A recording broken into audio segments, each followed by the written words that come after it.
Si tu n'as pas de problème, si tu n'as pas de véritable besoin, tu n'as pas besoin de ce nouveau matériel, tu n'as pas besoin d'une nouvelle caméra. J'ai mis 5 ans à construire le rig de ma BMP-CC 4K.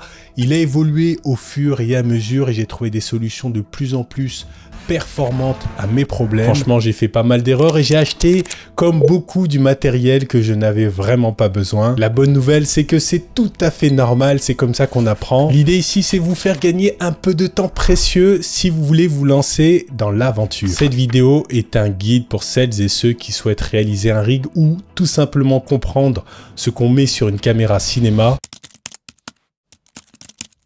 Il y a 4 ans, j'ai acheté un follow focus sans fil, le Tilta Nucleus Nano, et je n'avais aucune expérience dans ce type de produit. J'ai vu une vidéo YouTube sur le produit et je me suis dit, c'est top, il va me permettre de faire des mises au point à distance. Autrement dit, j'ai acheté le produit parce qu'il allait m'offrir de nouvelles possibilités, mais je n'avais pas de véritable problème. Je n'étais pas en train de réaliser un film qui nécessitait de faire des mises au point à distance. J'ai reçu le produit, j'ai essayé de l'utiliser et c'est là où j'ai rencontré pas mal de problèmes. Par exemple, je n'avais pas de batterie pour alimenter le moteur. Je n'avais pas d'objectif cinéma et surtout, je n'avais pas de système de transmission sans fil pour le moniteur. J'ai donc fini par ranger le follow focus dans sa boîte et malheureusement, je ne l'ai pas utilisé pendant 4 ans. Je préfère le dire tout de suite, le but de cette vidéo n'est pas de dire que le matériel n'est pas important et que seule l'histoire compte. Je suis convaincu qu'il faut des bons outils pour faire du bon travail. Je vais te présenter le rig que j'utilise pour me filmer seul dans mes vidéos YouTube et mes films. Je suis très curieux de savoir ce que tu as acheté et que tu n'utilises jamais et qui prend la poussière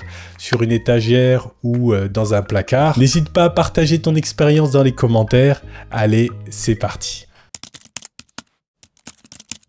Le rig que je vais te présenter est adapté pour filmer des séquences sur trépied. Ce n'est pas un rig run and gun, même s'il a une poignée. Je l'utilise principalement pour filmer mes séquences face caméra, pour filmer mes séquences B-roll. Et c'est une configuration que je vais préférer si je dois filmer une fiction.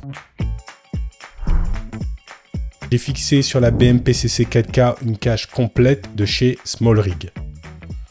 J'ai fixé une poignée pour transporter facilement la caméra. C'est très pratique parce que je peux également fixer sur la poignée un moniteur. La BMP-CC 4K est une excellente caméra, mais elle a un problème majeur, c'est son autonomie. J'ai pendant longtemps utilisé une batterie NP 970 avec un support Tilta. Et la solution la plus efficace est une batterie V-mount de 99 Wh. Pour la fixer sur la cage, j'ai acheté le support V-mount de chez SmallRig.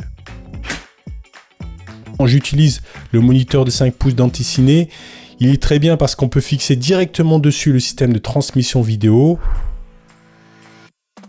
Le transmetteur est fixé sur le rig de la caméra et le récepteur directement attaché sur le moniteur. Pour cette configuration, j'utilise l'objectif cinéma, le Sirui Nightwalker 16 mm T1.2 pour monture micro 4/3. C'est un grand angle très lumineux. C'est une optique qui offre des images très douces avec un léger mist, une légère diffusion, surtout en T1.2. Alors cette diffusion, elle disparaît en T2.8.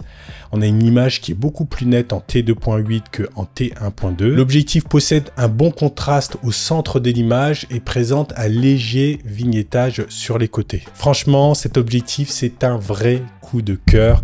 Il offre une image tellement cinématographique. Il a réussi à me faire oublier mon Panasonic Leica 25 mm f1.4. Il est compact et possède une distance de mise au point de 30 cm. La bague de mise au point est grande et très fluide. Il est à 395 € et si tu es intéressé par cet objectif, je mettrai les liens dans la description de la vidéo. J'ai placé sur l'objectif une mini matte box de chez Tilta pour bloquer la lumière qui vient de l'éclairage et améliorer le contraste de mon image. La matte box me permet de fixer le moteur du follow focus.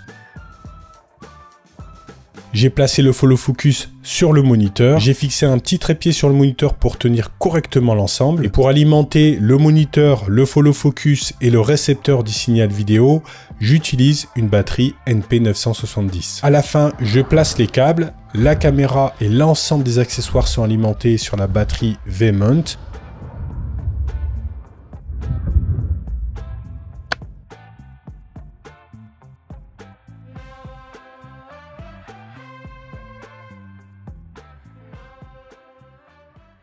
Alors je suis comme vous, je passe beaucoup de temps à regarder des vidéos de matériel sur YouTube. Très souvent, je suis hypé par un matériel qui offre une belle évolution technologique, mais ça arrive que je passe à côté de sa véritable utilité. Franchement, il faut être honnête, on est combien à posséder un drone qui prend la poussière sur une étagère? Si tu n'as pas de problème, si tu n'as pas de véritable besoin, tu n'as pas besoin de ce nouveau matériel, tu n'as pas besoin d'une nouvelle caméra. On n'a pas de budget illimité, donc il faut bien choisir son matériel pour ne pas regretter son achat. Ça fait super longtemps que j'avais envie de faire cette vidéo et de vous parler du rig de ma BM-PCC 4K. Si tu as apprécié la vidéo, n'hésite pas à laisser un pouce vers le haut, à laisser un commentaire, à t'abonner si tu n'es pas abonné à ma chaîne. Je te dis à très bientôt pour une prochaine vidéo. Allez, ciao!